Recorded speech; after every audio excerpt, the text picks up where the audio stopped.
भारत माता के वीर सपूत और अद्वितीय योद्धा महाराणा प्रताप के शौर्य और पराक्रम के सामने चूर चूर हो गया था अकबर का घमंड।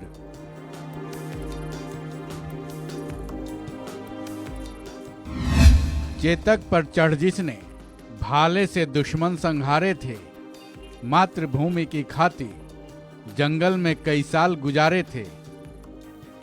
7 फीट 5 इंच की लंबाई, 110 किलो वजन, हाथ में 81 किलो का भाला और शरीर पर 72 किलो का कवच।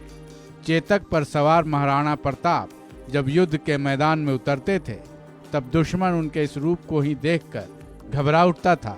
भारत माता के सपूत महाराणा प्रताप इतने वीर थे कि उस वक्त के शक्तिशाली मुगल शासक कहे जाने वाला अकबर 30 सालों तक प्रयास करता रहा कि उन्हें मात दे दे, उनको बंदी बना ले, लेकिन उनको बंदी बनाने का सपना वो कभी भी पूरा नहीं कर पाया।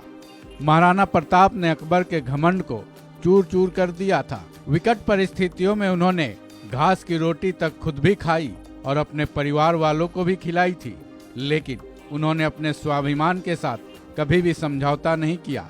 इस वीर सपूत की वीरता की कहानी हम इस वीडियो में बता रहे हैं। इस वीडियो के अंत तक जरूर बने रहिएगा, आपका भी सीना गर्व से चौड़ा हो जाएगा। राणा प्रताप से महाराणा प्रताप बने राजपूत योद्धा। मेवाड़ की धरती के लिए 9 मई 1540 बेहद खास दिन था, क्योंकि इस धरती पर इसी दिन महाराणा प्रताप जैसे वीर सपूत ने जन्म लिया था।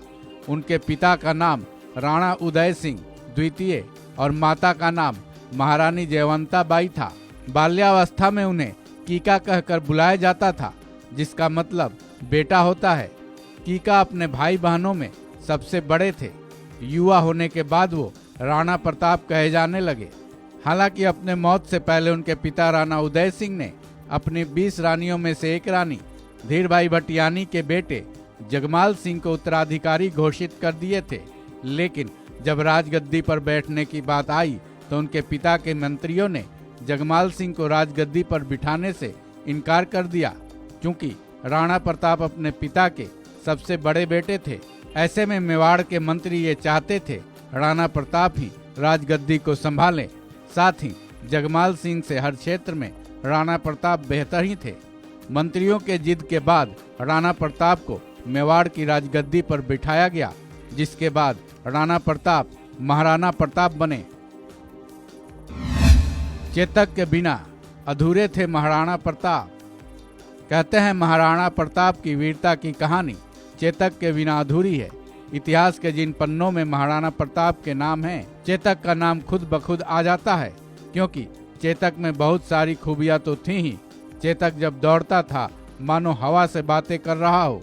महाराणा प्रताप जैसे ऊंचे कदकाठी और भारी भरकम शरीर को ढोना आसान बात नहीं थी, फिर भी चेतक को इससे कोई फर्क नहीं पड़ता था। इन सबसे बड़ी बात यह थी कि उसने अपने मालिक की जान बचाने के लिए खुद की जान गंवा दी थी। चेतक ने महाराणा प्रताप की जान बचाने के लिए 26 फीट लंबे नाले के ऊपर छलांग लगा दी थी। वो इस नाले को पार भी कर गया था, लेकिन वो इतनी बुरी तरह से घायल हो गया था कि उसी वजह से उसकी मौत हो गई। चेतक की समाधि आज भी हल्दी घाटी में देखा जा सकता है। हल्दी घाटी का युद्ध। महाराणा प्रताप और अकबर के बीच हुए युद्ध की कहानियां काफी फेमस है। अकबर ने लाख प्रयास किया, लेकिन वह मेवाड़ को कभी भी जीत नहीं पाया, क्योंकि हर बार उसे महाराणा प्रताप के सामने मुंह की खानी पड़ती थी। 18 जून 1576 में हल्दी घाटी का युद्ध हुआ था। हल्दी घाटी का युद्ध अकबर और महाराणा प्रताप के बीच लड़ा गया था। अकबर की 85,000 की भारी भरकम सेना को महाराणा प्रताप की महज 20,000 सैनिकों की फौज ने करारा जवाब दिया था। यही वजह थी कि इस युद्ध में हर तरीके से अच्छे होने के बाद भी अकबर उन्हें हरा नहीं पाया था। अकबर का घमंड किया चूर। अकबर 30 सालों तक ये प्रयास करता रहा कि वह महाराणा प्रताप को बंदी बनाए, लेकिन यह उनकी वीरता का ही नतीजा था कि वो कभी भी अकबर के हाथ नहीं लगे। हालांकि हल्दी घाटी के युद्ध में अकबर को लगा था कि वो दिन अब आने वाला है, लेकिन इस युद्ध में बुरी तरह से जख्मी होने के बाद भी अकबर उन्हें बंदी नहीं बना पाया। हल्दी घाटी के युद्ध में दोनों तरफ से हजारों सैनिकों की जानें गई, लेकिन महाराणा प्रताप ने अकबर के उस सपने को पूरा नहीं होने दिया। ऐसे में अकबर को अपनी ताकत का जो घमंड था वो चूर चूर हो गया, जिसके बाद उसने महाराणा प्रताप को बंदी बनाने का ख्याल अपने दिल से निकाल ही दिया।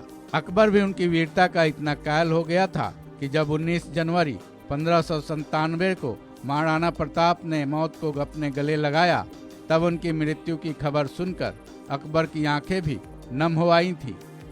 इस खबर में बस इतना ही। बाकी अपडेट्स के लिए जुड़े रहिए वन इंडिया के साथ।